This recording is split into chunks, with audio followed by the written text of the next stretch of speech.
What would you do if your own mother looked you dead in the eye at your sister's lavish wedding and hissed, "Strangers aren't allowed"? Because that's exactly what happened to me. And in that moment, my entire world shattered.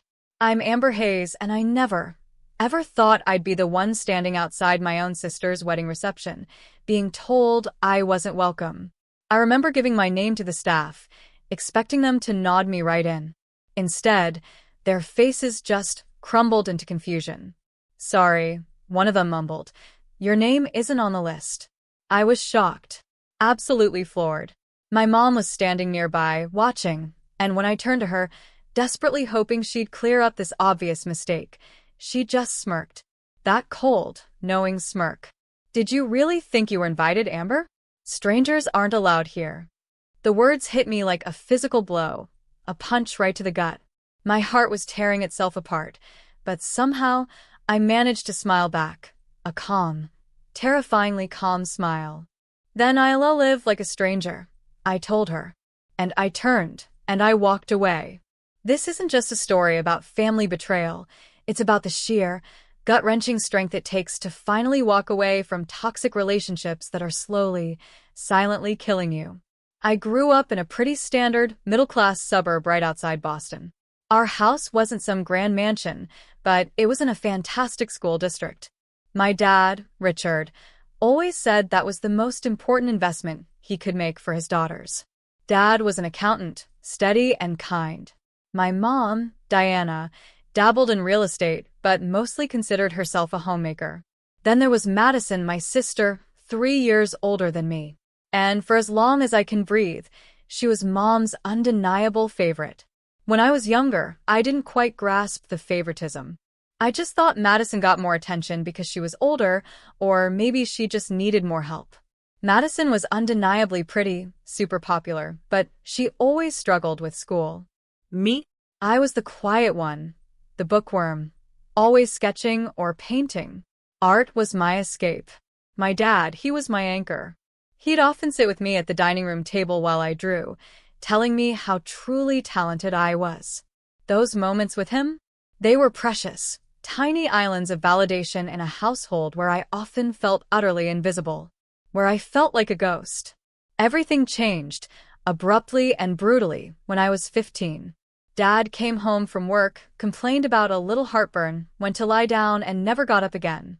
A massive heart attack. It was sudden, devastating. I remember standing at his funeral, a cold, hollow ache in my chest. My mother's arm was firmly wrapped around Madison's shoulders, a picture of shared grief. I stood slightly apart, clutching my father's favorite tie, the one Mom had reluctantly let me keep. Even then, in the deepest despair, I felt the space between us. After Dad died, the subtle favoritism didn't just become obvious, it became a gaping chasm. Mom threw herself completely into Madison's life. Every social event, every shopping trip, every future plan revolved around her. Me? I was expected to be self-sufficient. "You've always been so independent, Amber," Mom would say. It wasn't a compliment. It was an excuse. A cold, hard justification for her emotional neglect. Despite the gaping hole at home, I poured myself into academics. I thrived. In my junior year, I won a prestigious art competition for a portrait series my art teacher submitted without even telling me. The local newspaper did a feature. I remember Mom displaying the article on the refrigerator, right next to the takeout menus. But even then, she found ways to diminish it. "It's nice that you have your little drawings to keep you busy," she'd say. Or, "Madison could have been artistic, too, if she'd had the time. But she's always been so popular." Madison's jealousy, always simmering beneath the surface, boiled over during my senior year when I received a full scholarship to the Rhode Island School of Design. What should have been a moment of celebration, a triumph, became another source of unbearable tension. "I guess some people get all the luck," Madison sneered during the dinner where I announced my acceptance. Mom, ever quick to dismiss me, added, "Well, we all know college isn't for everyone. Madison has real-world skills." Moving out for college was a lifeline. That physical distance, it offered a kind of emotional relief I hadn't realized I desperately needed. I excelled in graphic design, started freelancing in my sophomore year, building a portfolio, building a future. After graduation, I landed a dream job at a boutique design agency in Boston, which meant I could finally afford my own tiny apartment. I was building a life, an independent life, away from them. Still, I tried. Every Sunday, I'd call Mom. Every holiday, I'd show up with thoughtful gifts, enduring the subtle comparisons, the constant criticisms. Madison's boyfriend drives a BMW, Mom would chirp. Or, Madison is thinking about buying a house in the suburbs. Always an implicit comparison. Always leaving me feeling inadequate. Then, when I was 27, I received a significant promotion at work. I was so excited, so proud. I called Mom, bursting to share the news. Her first response? "That's nice, honey, but Madison just got engaged. Ethan proposed last night with the most beautiful ring." Just like that, my achievement vanished. The conversation immediately shifted to wedding plans. How Mom would help plan the social event of the season. Ethan came from a wealthy family, and my mother, I realized, saw Madison's marriage as her golden ticket to the social status she'd always craved. Diana Hayes, mother of the bride, finally getting access to the upper-class social circles she'd been selling houses to for years. I was happy for Madison. Truly. Despite our complicated, often painful relationship, I wanted her to be happy. But I couldn't help feeling that, once again, my achievements were being overshadowed, made to feel insignificant. I tried to participate, tried to bridge the gap. What can I do to help? I offered during a family dinner shortly after the engagement. "You're a designer, right?" Madison said, as if she'd suddenly remembered what I did for a living. "Maybe you could help with the invitations and stuff. That would save us some money." I agreed. I know. But a desperate part of me hoped this might be a way to finally repair our fractured relationship. Maybe creating something beautiful for Madison's special day would, at long last, earn me the approval and inclusion I'd been seeking for my family for so long. I was willing to try one more time. To be the sister, the daughter they wanted me to be. Madison and Ethan's engagement stretched on for 14 months. 14 months during which wedding planning consumed my mother and sister entirely. The venue? An exclusive country club where Ethan's parents were members. The guest list swelled to over 200 people, many of whom Madison had never even met, but who were important business associates of Ethan's father or social connections my mother was desperate to impress. True to my word, I offered my professional skills. I could design custom invitations, I suggested during one of the early planning sessions at my mother's house. It would be my gift to you both. Madison exchanged a quick, knowing glance with Mom before responding. That would be helpful. But we need them to be really elegant, like professional quality. I swallowed my pride, a bitter pill. I am a professional, Madison. I design materials for luxury brands at my agency. Oh, right, she said, looking slightly embarrassed. Well, if you think you can handle it, that would be great. Over the next several weeks, I spent countless, painstaking hours creating custom invitation designs, working closely with a high-end printer I knew. I created mood boards, font selections, color schemes that perfectly complemented Madison's chosen wedding colors. I even hand-illustrated delicate floral borders that became a motif throughout all the wedding materials. The invitations were just the beginning. Soon, I was designing programs, place cards, menus, thank you cards, even custom monogrammed cocktail napkins. What had started as one gift quickly expanded into providing thousands of dollars worth of professional design services. For free. Could you make the font a little more? I don't know, fancy? Madison would ask, or Mom thinks the border should be gold, not silver. I made every requested change, without a single complaint. Each revision, each late night, felt like another opportunity to finally earn their approval. 3 months before the wedding, I was browsing the wedding website I had created when I noticed something odd. Under the family section, Madison was listed with my mother and Ethan's family, beaming. But my name was nowhere to be found. I told myself it must be an oversight. The next day, I casually mentioned it to Madison over the phone. Hey, I noticed my name isn't on the family section of the website. Oh, weird, she said, sounding distracted. I'll fix that. Probably just an oversight when we were giving the information to you. Weeks passed. Despite sending updated information for various aspects of the website, my name remained stubbornly absent. Meanwhile, I still hadn't received an actual invitation. I assumed I wouldn't need one. I was creating them, after all. But as the RSVPs started coming in, a knot of anxiety began to form in my stomach. Mom, I said during a call where she was excitedly telling me about Madison's final dress fitting. I never actually received my invitation. I know it sounds silly since I designed them, but I'd really like to have one as a keepsake. There was a pause on the line. Oh, Madison is handling the guest list. I'm sure she just assumed you knew you were invited since you're helping so much. That explanation made sense, so I let it go. But when I mentioned it to Madison, she was equally vague. You don't need an invitation, Amber. Your family, technically. The technically stung. It really stung. But I pushed the feeling aside. I was determined to be supportive, to not create any drama before the wedding. Perhaps this was just wedding stress, making them both act strangely. 6 weeks before the wedding, I spent an entire weekend designing and printing the seating charts and place cards, based on the information Madison had meticulously provided. When I finished reviewing everything with a critical eye, I realized something horrifying. My name wasn't on any of the tables. I double-checked every family table, every possible scenario. There had to be a mistake. But I wasn't listed anywhere. I called Madison immediately. I don't see my name on any of the seating arrangements, I said, my voice tight.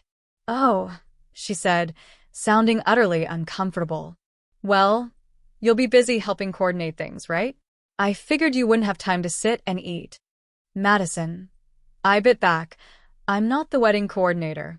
You have Vanessa for that. I've just been helping with the design elements, right? A long pause. Well, I'll figure something out. Maybe you can sit with some of my college friends or something. Despite these glaring, undeniable warning signs, I continued to pour my heart into helping prepare for the wedding. I spent money I couldn't really afford on a beautiful emerald green dress that complemented the wedding colors without matching the bridesmaids.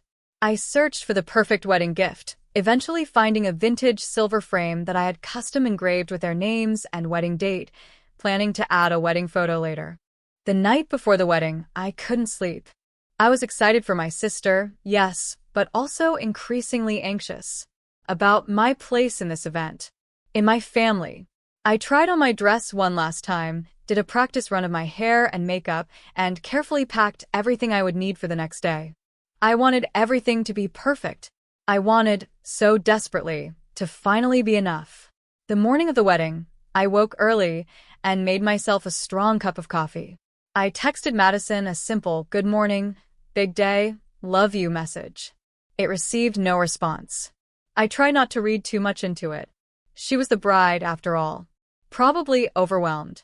As I drove to the country club, I allowed myself to hope. To hope that this day might mark a new beginning for our family. Maybe seeing all my hard work come together would finally help Mom and Madison appreciate me. Maybe being part of this important occasion would finally make me feel like I belonged. I had no idea that the day would instead mark an ending. The final, brutal confirmation that in my family's eyes, I would always be an outsider. I arrived at the country club 3 hours before the ceremony. The parking lot was already buzzing. Florists unloading arrangements, catering staff hustling, photographers testing lighting. I gathered my bag, a kind of emergency kit I'd prepared, extra copies of programs, place cards, even super glue for any last-minute fixes. I headed inside. The grand entrance hall was breathtaking, with marble floors and a sweeping staircase. I approached a woman with a clipboard who appeared to be in charge. "Hi, I'm Amber Hayes, the bride's sister," I said, trying to sound confident. "I've been helping with all the design elements and wanted to check if there's anything that needs attention before things get started."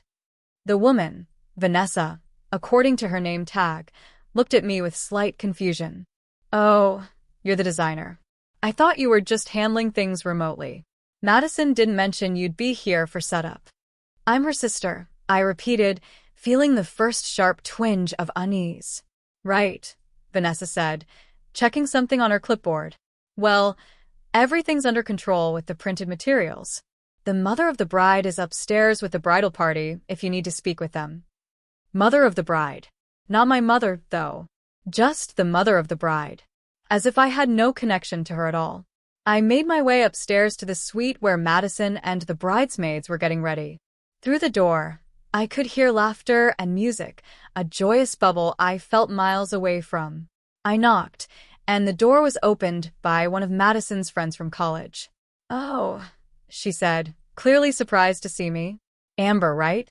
Yes, I said, forcing a smile. I just wanted to see if Madison needs anything. Before she could respond, my mother appeared at the door. Amber, what are you doing here so early? I came to help, I said. Make sure all the materials are set up correctly. Mom glanced over her shoulder, then stepped into the hallway, partially closing the door behind her. Everything's under control. Madison is very busy right now with her bridesmaids. Can I just say hello? I won't stay long. Mom sighed, a sound of pure exasperation. She's very stressed, Amber. Today needs to be perfect. Maybe you can make yourself useful downstairs. Check on the table arrangements or something. I nodded, swallowing the hurt, feeling it burn in my throat. Sure, I mumbled. I'll do that. As I turned to leave, I heard Madison's voice, clear as day, from inside the room. Is she gone? I don't need any drama today. I pretended not to hear and walked away, telling myself that pre-wedding nerves were making everyone act strangely. I headed to the reception hall to check on the setup. The ballroom was stunning. Round tables elegantly set with fine china and crystal. My designs were everywhere, from the programs placed on ceremony chairs to the menus at each place setting. The monogrammed cocktail napkins at the bar. The large seating chart display near the entrance. I felt a small surge of bittersweet pride seeing my work come to life so beautifully. As I was admiring the centerpieces, I overheard two staff members talking nearby. The mother of the bride was very specific about the guest list, one said quietly. She said they've had to be careful about keeping certain people away from the important guests. Rich people drama, the other replied with a laugh. I moved away, my stomach clenching. They couldn't possibly be referring to me. Could they? Yet, the knot in my stomach tightened, a cold, hard stone. The hours passed quickly as guests began to arrive for the ceremony. I slipped into the garden where chairs had been arranged, taking a seat in the back row. No one acknowledged me. No one asked why I wasn't with the family. The ceremony was beautiful. Madison looked radiant in her designer gown as she walked down the aisle on our mother's arm. I noticed Mom crying happy tears, something I'd never seen her do for any of my achievements. After the ceremony, guests were directed to a cocktail hour on the terrace while the wedding party took photos. I stood alone, watching from a distance as Madison, Ethan, my mother, and Ethan's family posed for picture after picture. No one called me over. No one invited me to join them. When it was time for the reception, guests began lining up at the entrance to the ballroom, where staff were checking names against the guest list. I joined the line, rehearsing in my head how I would laugh off the obvious oversight when I explained I was the bride's sister. When my turn came, I smiled at the young man with the tablet. Amber Hayes. He scrolled through his list, then scrolled again, looking increasingly uncomfortable. I'm sorry, he said finally. I don't see that name. There must be a mistake, I said, my smile plastered on. I'm Madison Hayes' sister. Well, she's Madison Reynolds now, I suppose. He checked again. I'm really sorry, ma'am. Your name isn't on the list. I need to check with the coordinator. He waved over Vanessa, who looked annoyed at being interrupted. They had a hushed conversation, punctuated by occasional, uncomfortable glances in my direction. Vanessa approached me with a tight, professional smile. There seems to be some confusion. Your name isn't on the approved guest list. That's impossible, I said, feeling heat rise to my face. I'm the bride's sister. I designed all the materials for the wedding. Yes, we're grateful for your design work, Vanessa said carefully, her voice just a little too sweet. But I can only admit guests who are on the list approved by the bride and mother of the bride. Just then, I saw my mother approaching from inside the ballroom, likely alerted by the commotion. What's going on here? She asked, her voice controlled, but with an unmistakable edge of irritation. Mom, they're saying I'm not on the guest list. I explained, certain she would clear things up immediately. Instead, she gave me a cold, hard look that I'll never, ever forget. Did you really think you were invited, Amber? Strangers aren't allowed. The words hit me like a physical blow. Strangers. Mom, I'm your daughter, Madison's sister. You haven't been part of this family in any meaningful way for years, Amber, she said quietly so the nearby guests couldn't hear. You've always chosen to keep yourself separate. Madison wanted her special day to be perfect. No awkwardness. No tension. Surely you can understand that. I stood there, utterly stunned. All those months of work on the wedding materials, the thoughtful gift, the expensive dress I was wearing, all based on the assumption that I was actually invited to celebrate my own sister's wedding. In that moment, something broke inside me, but also something clarified. Years of subtle exclusion suddenly made perfect, terrible sense. I wasn't just less favored. I was unwanted. I looked my mother directly in the eyes, and with a remarkable, chilling calm that came from somewhere deep inside me, a place I didn't even know existed, I said, "Then I'll live like a stranger." I turned, and I walked away. My head held high, shoulders back, one foot in front of the other. Even as my entire world collapsed around me, piece by agonizing piece. Behind me, I heard Vanessa, the coordinator, quickly ask my mother if everything was all right. And Mom's response? It cut me deeper than anything else she'd said. Just a misunderstanding with a vendor. Everything's fine. A vendor. That's all I was to them. Just a service provider. Someone to use, then discard. As I walked through the grand entrance hall toward the exit, I caught a glimpse of myself in a large, ornate mirror. I was still Amber Hayes. Still standing. Still breathing. Despite having just been shattered into 1,000 pieces. I straightened my shoulders and continued walking, each step taking me further from the family that had never truly been mine.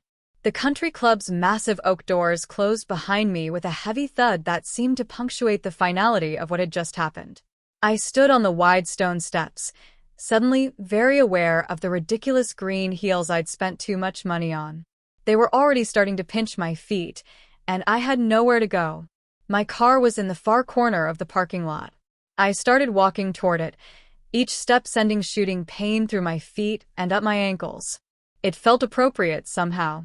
Physical pain to match the emotional trauma I'd just experienced. Halfway to my car, I stopped. The reality of what had just happened hit me fully, and my legs simply wouldn't carry me any further. I spotted a small stone bench near a decorative fountain and made my way to it, sinking down as my composure finally began to crack. I sat there watching water cascade from the fountain, the sound providing a strange, soothing backdrop to my unraveling. I didn't cry. Not yet. Instead, memories began flooding back, one after another, each recontextualized in light of this final, crushing rejection. My 16th birthday, when Mom and Madison had forgotten and gone shopping together.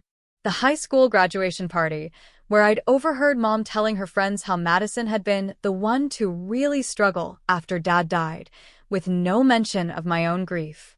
College move-in day, when Mom had dropped me off with a quick, distracted hug, rushing back from Madison's sorority event. Every holiday where my gifts were opened with polite acknowledgement while Madison's were met with genuine excitement. These weren't isolated incidents. They were part of a pattern, a consistent, heartbreaking pattern, so ingrained that I had normalized it, made excuses for it, blamed myself for it. But sitting on that bench, in my expensive dress and painful shoes, I couldn't deny the truth any longer. I had never been wanted. Not truly. I pulled out my phone and called the one person I knew would come without question. Stephanie, it's Amber. I need you. Stephanie Lewis had been my roommate in college and remained my closest, truest friend. She lived about 30 minutes from the country club, and I knew she'd been surprised when I told her I wasn't allowed to bring a +1 to the wedding. What's wrong? You sound strange, she said immediately, her voice sharp with concern. They didn't invite me, I said, my voice finally breaking, finally cracking. I'm sitting outside. They wouldn't let me in. What? That's impossible. You're the bride's sister. Apparently, that doesn't matter. Can you come get me? I don't think I should drive right now. I'm already putting on my shoes. Stay put. While waiting for Stephanie, I sat perfectly still, afraid that any movement might cause me to completely fall apart. A few guests arrived late, giving me curious glances as they hurried past. I wondered what they saw. A woman in formal attire sitting alone by a fountain, staring into space. Did I look as hollowed out as I felt? When Stephanie's blue Honda pulled up 28 minutes later, I rose mechanically and walked toward it. She jumped out and met me halfway, pulling me into a fierce hug. Those absolute monsters, she whispered into my hair. I never liked your mother, but this is a new low, even for her. In the safety of Stephanie's car, the tears finally came. And they weren't delicate, dignified tears. They were ugly, violent sobs that seemed to tear themselves from my chest. Stephanie handed me tissues and drove in silence, occasionally reaching over to squeeze my hand. I designed everything. I choked out between sobs. The invitations, the programs, the place cards, everything they're using in there has my work on it. But I wasn't good enough to attend. This isn't about you not being good enough, Stephanie said firmly, her voice leaving no room for argument. This is about them being terrible people. You hear me? Terrible people. We arrived at Stephanie's apartment, and she helped me inside. In her spare bedroom, I changed out of my emerald green dress, carefully hanging it up, though I knew I'd never wear it again.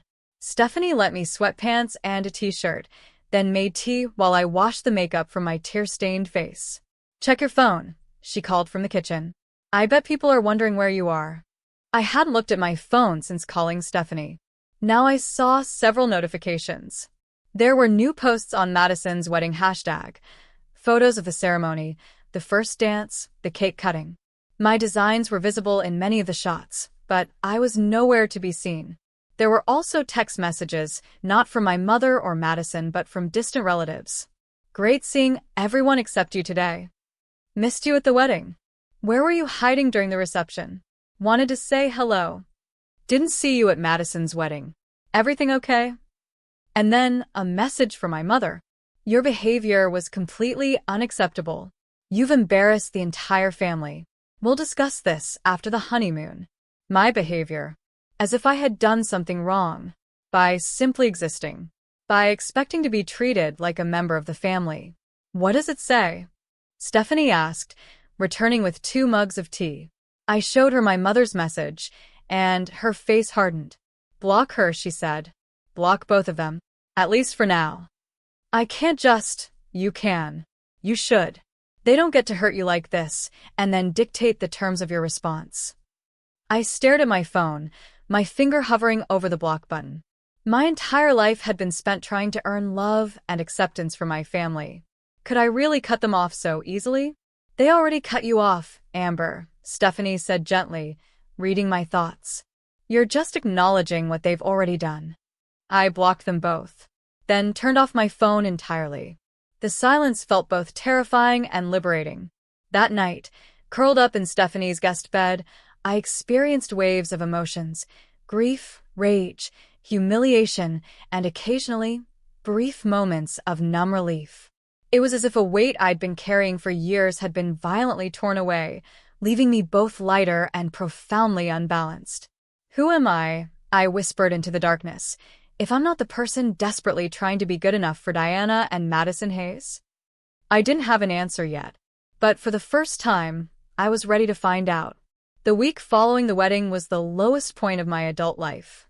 I called in sick to work on Monday, utterly unable to face explaining what had happened to my colleagues. One day turned into 5 as I remained in Stephanie's guest room, alternating between sleeping for 12 hours straight and lying awake at 3 a.m., replaying every family interaction I could remember, searching for signs I should have recognized earlier. Stephanie brought me food that I barely touched and sat with me in silence when I couldn't speak. She handled practical matters too, driving to my apartment to get clothes and my laptop, calling my boss to explain I had a family emergency, a phrase that now seemed bitterly ironic, and screening calls from concerned friends. On Wednesday, I turned my phone back on and was immediately flooded with notifications. More messages from relatives, a few concerned texts from coworkers, and multiple missed calls from my mother.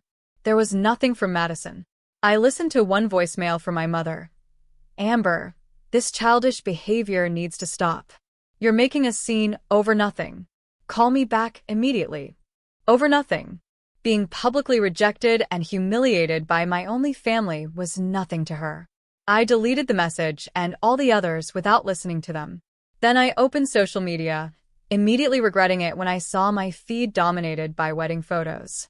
In one image, my mother stood between Madison and Ethan, beaming with pride. The caption read, "Our perfect little family. On this special day." Our perfect little family. A family that very explicitly did not include me. I closed the apps and put my phone away, sinking further into depression. The question that kept circling in my mind was, what had I done to deserve this? What fatal flaw did I possess that made me so unlovable to the people who should have loved me most? By Friday, Stephanie had had enough of watching me spiral. She marched into the guest room, opened the blinds, and sat on the edge of the bed. "Get up," she said, not unkindly. "Shower. Get dressed. We're going out." "I can't," I mumbled, pulling the blanket over my head. She yanked it back down. "You can and you will. You're going to see a therapist today. I called Dr. Rivera. She had a cancellation and can see you at 2. "A therapist?" "Steph, I don't need." "Yes, you do," she interrupted. "This isn't normal sadness, Amber. This is trauma. You need professional help, not just me bringing you soup and letting you hide from the world." I wanted to argue, but I didn't have the energy. And deep down, I knew she was right. This pain went beyond ordinary family disagreements or disappointments. This was about a lifetime of conditional love and systematic exclusion that had culminated in the most public rejection possible. Dr. Rivera's office was warm and surprisingly non-clinical, with comfortable chairs and soft lighting. The therapist herself was a woman in her 50s with kind eyes and a direct manner that somehow put me at ease. "Tell me why you're here, Amber," she said. After initial introductions, I took a deep breath and told her everything. Not just about the wedding, but about the years of subtle favoritism, the constant seeking of approval. The way I had built my entire identity around trying to be good enough for people who would never see me that way.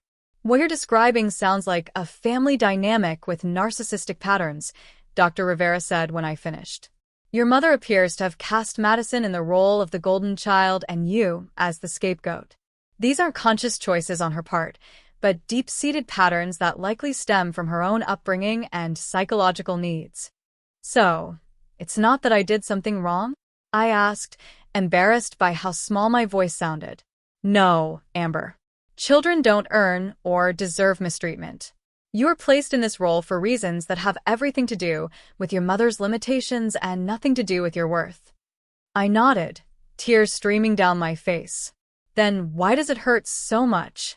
If I know intellectually that it's not my fault, why do I still feel like there must be something fundamentally wrong with me?" "Because you've internalized these messages since childhood. Your brain formed during these experiences, learning that love was conditional and that you were somehow less deserving than your sister. Unlearning those beliefs is possible, but it takes time and work." Over the next 2 weeks, I continued seeing Dr. Rivera twice weekly. I returned to my own apartment, but spent most evenings with Stephanie or on video calls with other friends who lived further away. I went back to work, throwing myself into projects that had nothing to do with weddings or family celebrations.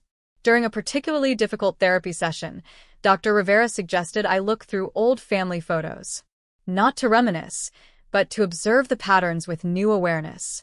That night, I pulled out the photo albums I'd taken when I moved out of my mother's house. There weren't many pictures of me alone, I realized. I was almost always in group shots, often standing slightly apart or being held by my father rather than my mother.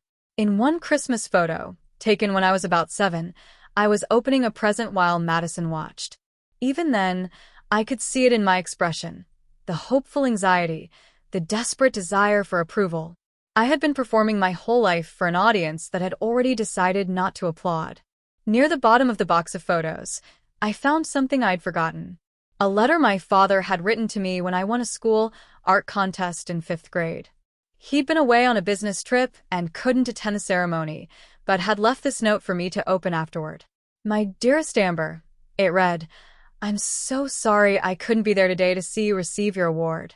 I know how hard you worked on your painting, and I couldn't be prouder of you. You have a special way of seeing the world that is entirely your own. Never lose that perspective, even when others don't understand it. Being different isn't a flaw. It's your greatest strength. All my love, Dad." I traced his handwriting with my finger, feeling a connection to him that transcended the years since his death. He had seen me, Really seen me. and loved what he saw, That was a truth I could hold on to. a foundation I could build upon. In my next session with Dr. Rivera, I brought up my father's letter. "He was the only one who ever really accepted me for who I was," I said. "After he died, there was no one left in my family who did." "But there are people in your life now who do," she pointed out. "Stephanie, your other friends, me. And most importantly, you're learning to accept yourself." "How do I do that?" I asked. "How do I stop measuring my worth by whether my mother and sister want me around? By recognizing that their assessment isn't accurate or fair. By understanding that their rejection says more about their limitations than about your value. And by building a life that isn't centered around winning approval you may never receive." I nodded slowly. I think I've been waiting my whole life for them to change. To suddenly see me and love me the way I needed. But that's never going to happen, is it? "I can't predict the future," Dr. Rivera said carefully. "People sometimes do grow and change, but you can't build your life around waiting for that possibility. You need to live for yourself now." That night, I researched family estrangement and toxic relationships. I joined online forums where others shared similar experiences. I wasn't alone in this pain. I realized many people had faced the devastating recognition that their families of origin couldn't or wouldn't provide the love and acceptance they deserved. Reading their stories of grief, healing, and eventually building fulfilling lives gave me hope. Many had created families of choice that provided the support and love their biological families hadn't. Others had established limited, carefully boundaried relationships with toxic relatives. Some had cut ties completely. There wasn't a single right answer, I realized. But what all these stories had in common was a moment of clarity. A point where the person stopped blaming themselves and recognized the dynamic for what it truly was. My wedding rejection had been my moment of clarity. As painful as it was, it had torn away the veil of denial I'd been hiding behind. I couldn't unsee the truth now. And while that brought grief, it also brought possibility. I wasn't the problem. I never had been. And that meant I didn't need to fix myself to be worthy of love. I already was. 3 weeks after the wedding, I was ready to take more active steps toward healing. Dr. Rivera had helped me develop a self-care routine that included morning journaling, regular exercise, and meditation. These practices weren't magical solutions, but they provided structure and small moments of peace during a time when everything felt chaotic. I returned to work full-time, throwing myself into new projects. My creative director noticed the change in my work, a new boldness and emotional depth that hadn't been there before. "There's something different about your designs lately," she commented during a review meeting. "They're more authentic, more impactful. Whatever you're doing, keep doing it." What I was doing was channeling my pain into my art, finding visual expressions for feelings I couldn't always put into words. Ironically, being rejected by my family was making me a better designer. At Dr. Rivera's suggestion, I drafted an email to my mother and Madison, setting clear boundaries for our future interactions. I didn't send it immediately, letting it sit in my drafts folder while I considered exactly what I wanted to say. Meanwhile, the messages from my mother continued, growing increasingly manipulative. Your sister is devastated that you're creating this drama during her honeymoon. One text read. Another said, I raised you better than this, Amber. This silent treatment is childish and cruel. I showed these messages to Dr. Rivera during a session. Notice how she's flipping the narrative, the therapist pointed out. In her version, you're the one causing harm by reacting to their actions, not them harming you with the initial rejection. Classic Darvo, I said, referring to the acronym she taught me: deny, attack, reverse victim and offender. Exactly. And how does reading these messages make you feel? I considered the question. A month ago, they would have sent me into a spiral of guilt and self-doubt. Now, I just felt sad. Sad that she can't take responsibility. Sad that this is the mother I got. That's progress, Dr. Rivera said with an approving nod. Tremendous progress. After another week of reflection, I finalized my email. Mom and Madison. Asterisk, I am writing to address what happened at the wedding and to establish clear boundaries going forward. Being deliberately excluded from Madison's wedding after contributing significant time, skill, and emotional energy to the preparations made it painfully clear how you both view me and my place in this family. Asterisk. Asterisk, I need time and space to process this hurt. During this period, I ask that you respect my need for distance. Please do not contact me for at least 3 months. After that time, if I choose to re-establish communication, it will be on different terms than before. I will no longer accept being treated as an afterthought or an inconvenience. I will no longer work to earn love that should be freely given. Asterisk. Asterisk, I deserve better, and I'm finally ready to insist on it. This isn't about punishment or drama. It's about self-preservation and setting healthy boundaries. I hope someday you can understand that. Asterisk. Amber. I sent the email on a Sunday morning, then turned off my phone and went for a long walk in the Boston Public Garden. When I returned and checked my messages, there were multiple missed calls and texts from both my mother and Madison. Exactly what I'd expected. Madison's text was brief, but cutting. Way to make everything about you, as usual. My mother's was longer and hit all the familiar notes: guilt, obligation, denial, and manipulation. I don't know what fantasy you've concocted in your head, but this is completely uncalled for. After everything I've done for you, this is how you repay me? By abandoning your family? Your sister is heartbroken. I'm heartbroken. If your father could see this behavior. I didn't respond to either message. Instead, I blocked their numbers, at least temporarily. It was a boundary I needed to maintain for my own well-being. The following weeks brought unexpected changes. Without the emotional drain of trying to please my family, I had more energy for other relationships and pursuits. I joined a local art collective, volunteered at a community center teaching design skills to teenagers, and reconnected with college friends I'd lost touch with. One rainy Tuesday, I stopped at a coffee shop near my apartment to work on some freelance projects. While waiting in line, I dropped my sketchbook, and a man behind me picked it up. As he handed it back, he glanced at the page it had fallen open to, a series of logo concepts I was developing. These are really good, he said. Are you a designer? His name was Jason Mitchell, and he was a photographer who specialized in architectural and interior design photography. We ended up sharing a table and talking for over an hour about creative processes, client challenges, and our favorite designers. Would you want to get coffee again sometime? He asked as we were leaving. Or dinner. I'd love to see more of your work. It wasn't until I was walking home that I realized he might have been asking me out, not just expressing professional interest. The thought made me pause. Was I ready for that? After a moment's reflection, I decided it didn't matter if I was ready. I was willing to find out. Jason and I began seeing each other, sometimes for professional collaboration, sometimes for dates, often for both. He was thoughtful and direct in a way that was refreshing after years of navigating my family's indirect communications and hidden agendas.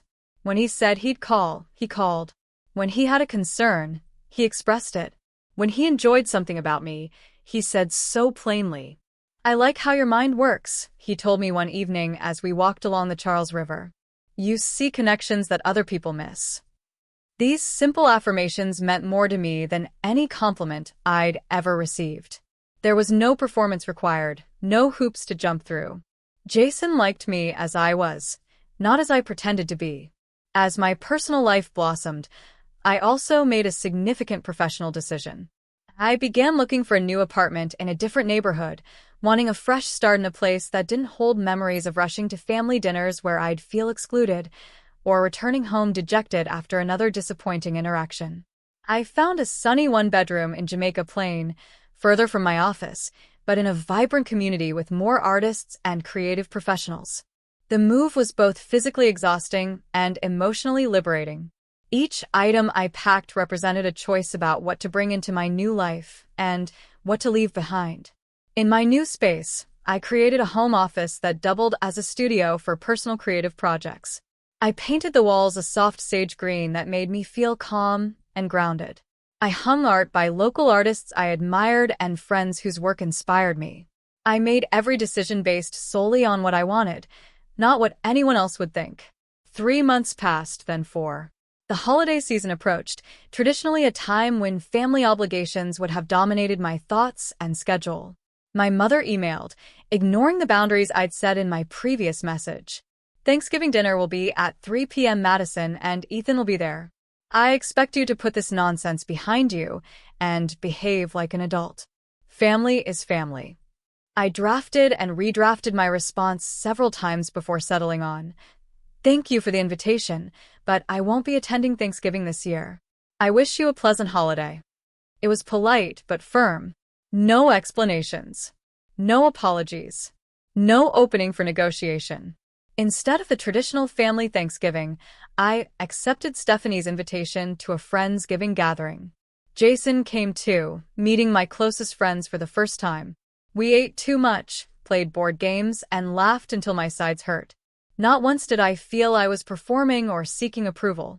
Not once did I feel less than or unwelcome. As the evening wound down, Stephanie pulled me aside. How are you really doing with everything? I considered the question carefully. I'm doing authentically, I finally said. Sometimes that means I'm sad or angry. Sometimes it means I'm happier than I ever remember being. But it's all real now. I'm not pretending anymore. She hugged me tightly. That's all any of us can ask for. The wedding rejection that had once felt like the end of my world had become the beginning of a new one. A world built on genuine connections, clear boundaries, and the radical notion that I was enough exactly as I was. 1 year after Madison's wedding, my life had transformed in ways I couldn't have imagined during those dark days following the rejection. My design business was thriving.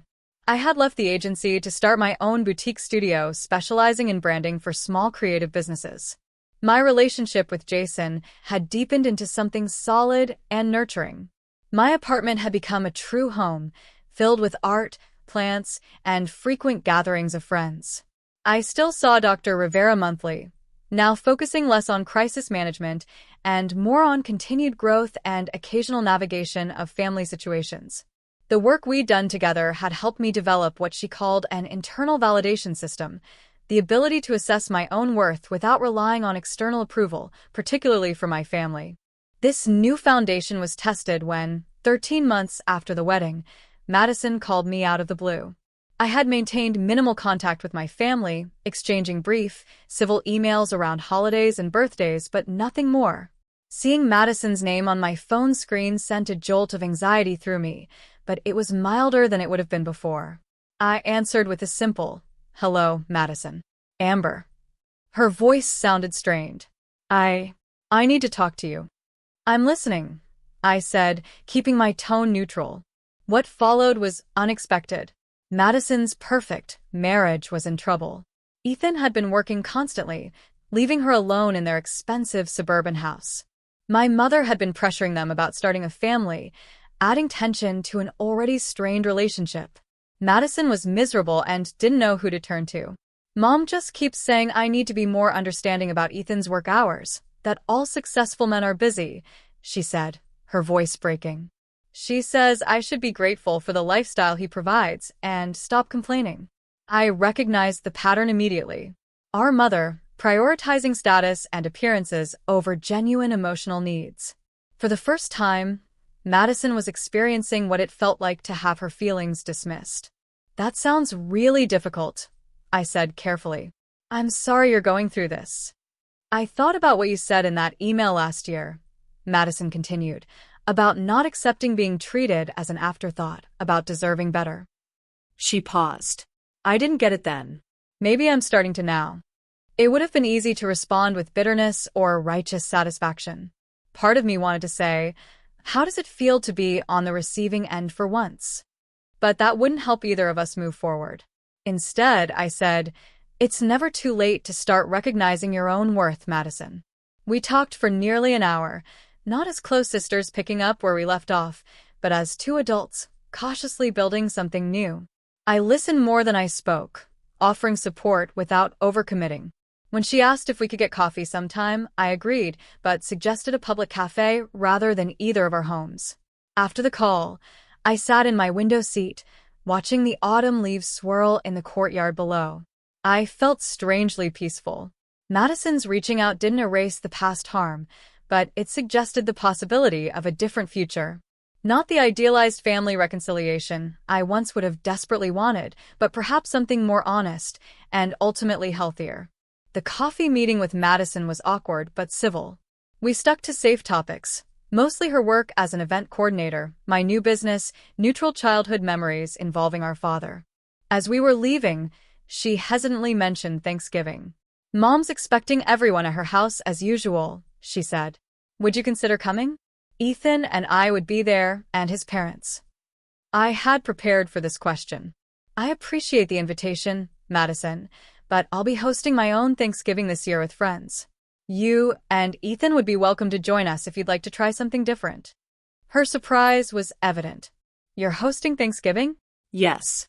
It won't be as formal as Mom's, but the food will be good and the company will be warm.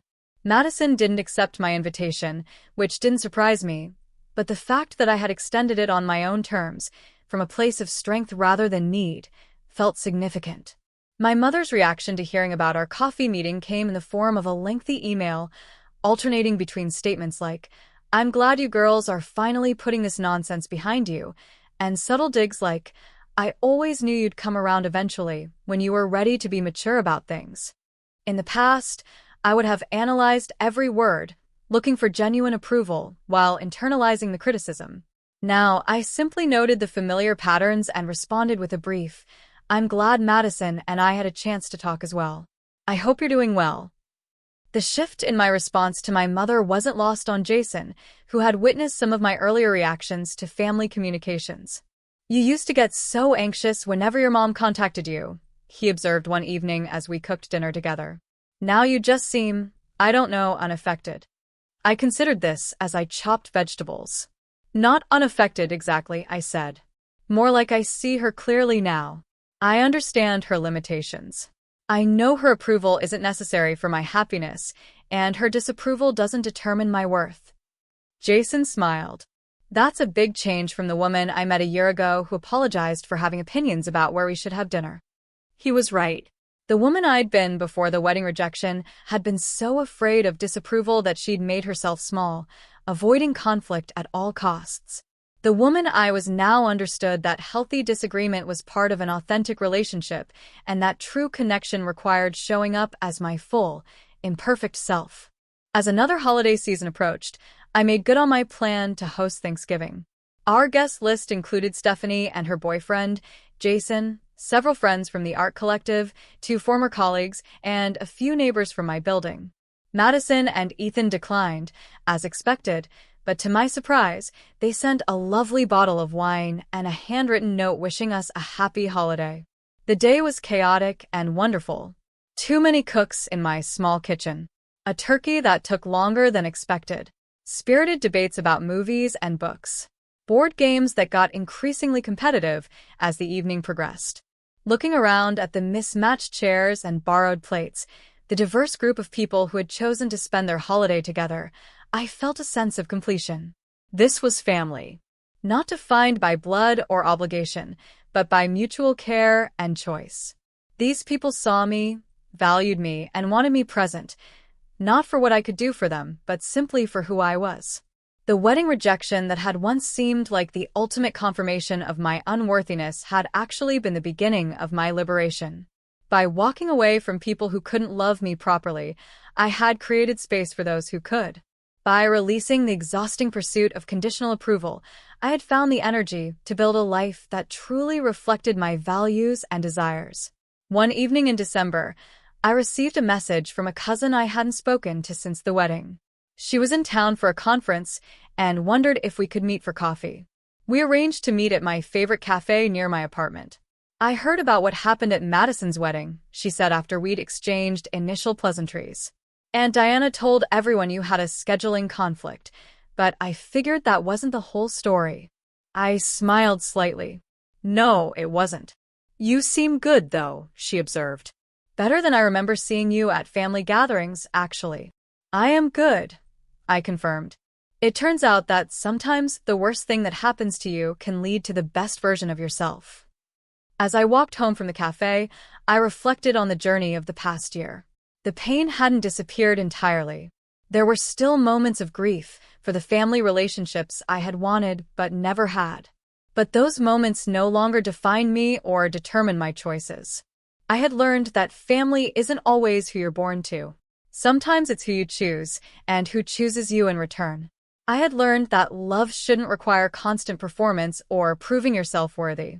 Most importantly, I had learned that walking away from people who can't see your value isn't giving up. It's an act of profound self-respect.